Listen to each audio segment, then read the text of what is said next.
Hello, I'm Matt, welcome back to Workshop. I've got a pen I wanted to show you, so come and have a look.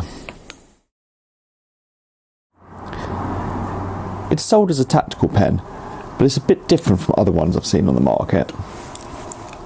As in, it's quite a bit shorter than, say, a standard biro, which I like because I'm carrying it in my pocket.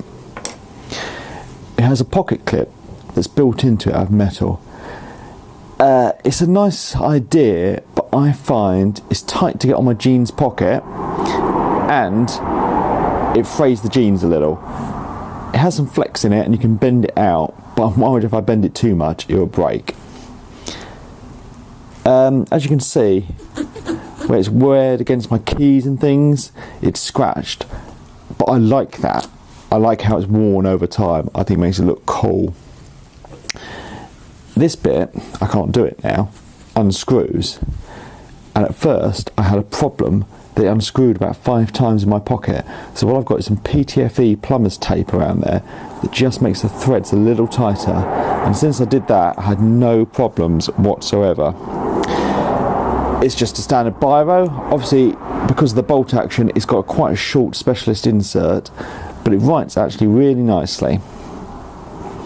It has a bolt action, which is the reason I got it, because other tactical pens seem to be screw caps. So I find that I don't use them, because if I can walk across the room and pick up a normal pen, I'm going to do that rather than get a pen out of my pocket, unscrew it. Some of them, the screws go one way for the cap, the screws go the other way for the barrel. So the bolt action, not only is it really satisfying to play with, it doesn't engage in your pocket and it's super quick to use. So that's why I loved it.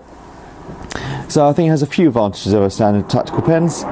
It's a little shorter and it has the bolt action rather than a cap that unscrews. The only thing I think lets it down is the cool looking pocket clip.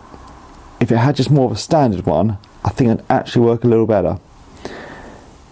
But I've been carrying it for about a year in my pocket and I'm really pleased with it. So thanks for watching. Please subscribe for more videos.